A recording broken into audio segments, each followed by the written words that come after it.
Welcome back behind the velvet rope. I am back in New York at the moment on the East Coast. Just got 5 privileged nights to Madonna. I fell down the Madonna rabbit hole, and they are privileged nights. And that's like an inside joke. It's Miss Sarah Fraser. Hi, David Yontef. We're back. And I was just thinking, you look so great today. I absolutely love this. Is this Versace or I love the sweater? Darling. A little bit. No, it's a Versace. A little Versace action always. Oh my God, you look so good. I think I wear the same sweater every fucking video now. Our viewers are not going to be able to. Aren't they? They're going to be like, you don't afford another sweater. No, people comment. People on the YouTube comment how good you look. That when you got the short hair, they noticed. I swear to you. Really? I gotta go read our comments on. Okay, our comments have continued to be incredibly sweet since Penny has been on. Since our girl Penny was on the show, so I'm very grateful for our fans. I still love my Penny. Listen, you know what it is, and then we'll get into. We got to talk about Miss Robyn Dixon. Oh, I cannot wait. I have so many thoughts. Aren't you chomping at the bit? I'm chomping. Robyn Dixon, a season full of let me write that down. I mean, I am just a different, when I split my time, I am just a different person in LA than I am in New York, than I am in the Hamptons. Like you're the same person. It's different energy. Like I'm happy to be back in New York for this week. I'm coming back on Sunday. Don't worry. I'm just happy to be. It's a different energy. It's not good or bad, just a different energy. It's so funny you say that because I know so many people in our industry and they're either New Yorkers or they're Angelinos, and they don't really go in between. I mean, they go in between because they have to, right? Like so much of our work is in both places. But it's so funny you say that because I know so many people that either fall in love with LA and they're like, I'm never leaving, or they're like, it's okay, but I can't wait to leave. And where are you in the spectrum? Like, what are you like real quick? What is David in the Hamptons, David in New York City, David in LA? And I'm a Gemini, so I really need all three. This is like, I don't care like what anyone says. The light bulb for me has gone on, splitting my time in 3 locations. Holy fucking shit. I should have done this 49 years ago. Let me tell you something. How am I in the Hamptons? It's just insular. There's nowhere else to be in the summer. You're just so happy. And like, you don't want to leave. New York, David, like I'm kind of a little like, let's go. And you know what it is about the Hamptons? Everything that would bother you anywhere else in the world doesn't bother you.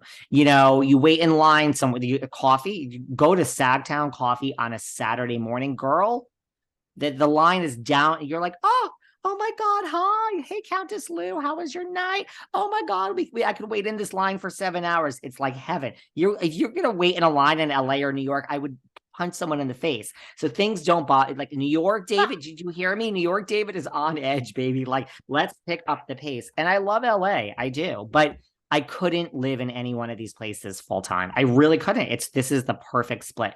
Like I had a great month in LA and I can't wait to be back next week.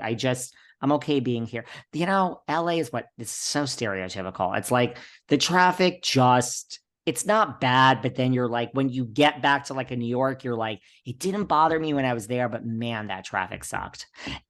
And LA is very industry and like it can bother you in the sense like LA is all about like, are you hot or not? Like, are you on a hot show? Like it's all about, who you know. And but I love that.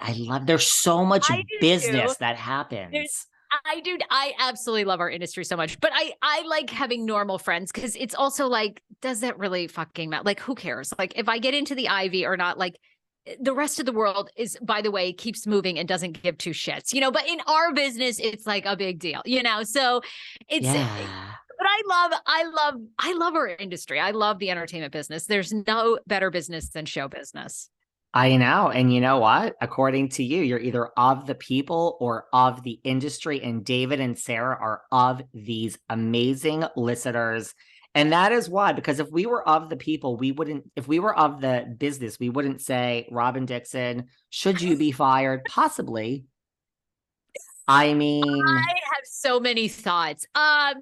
Where would you like to begin? Here's my gut. Okay. I think our listeners are up to speed as to what has happened, but essentially in the past week, Robyn and Giselle, Batman and Robyn, as I like to refer to them, they went on their Patreon and essentially Robyn came clean that Juan was in communication with a woman from Canada who ended up coming to the United States, who alleges that she lost her credit card at a casino in Maryland. Juan, I guess, because she felt bad for her, supposedly, goes to the casino, lays down his credit card to pay for her hotel room for the night. And that is where it allegedly ends. And, you know, Robyn, we saw Robyn and Juan are married again. This is for the second time. She posted their wedding pictures recently on her Instagram. But people are outraged because this whole season has been basically about Chris Bassett being this, you know, trying to paint him as this hound dog who, you know, wanted to get in Ashley's DMs, which is so far from the truth, and him, you know, hitting on other women and women feeling uncomfortable around Chris Bassett. All the while, we actually have a legit cheating scandal going on, even though Robyn denies that there was ever any physical cheating happening. And Robyn never brought it up on the show. Where do you want to begin? Because I have two schools of thought. First of all, part of me thinks she should be fired because this show is supposed to be, everyone is supposed to be bringing, for better or worse. I mean, marriages have been lost on these shows. Friendships have broken. Obviously, Mia and Jacqueline on RHOP. I mean, Mia willingly threw this, you know, 20-year friendship in the toilet to stay on the show, and she'll be back, I'm sure. And here's Robyn and Giselle. This has been my problem with them since the start. I've always thought these two women are fake and deflect. They do not want to put their real shit out there. And personally, I think she should be fired. However, I don't think she's going to be, because I think they're going to want to, I think they're coming for Robyn next. Like, I think next season's will be really bad for Robyn. And I think it gives producers a scapegoat. So they're going to keep her. Where do you want to go? Yeah, I mean, there's a lot here. I mean, listen, there's so much to say. It's like, I don't know if you saw Watch What Happens last night with my girl, the one, the only, Ebony K. Williams and Robyn Dixon. Andy was like, look, this is the number one question. And he said, you put it on a firewall. I mean, listen, here's the difference.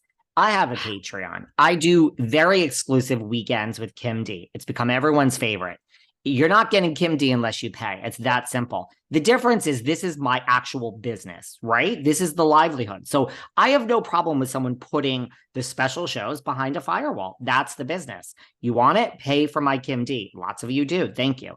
With Robyn, it's like, not only did you mention this on your podcast, you then dropped it off and said, go and pay now for the big reveal. But you're actually on a reality show where you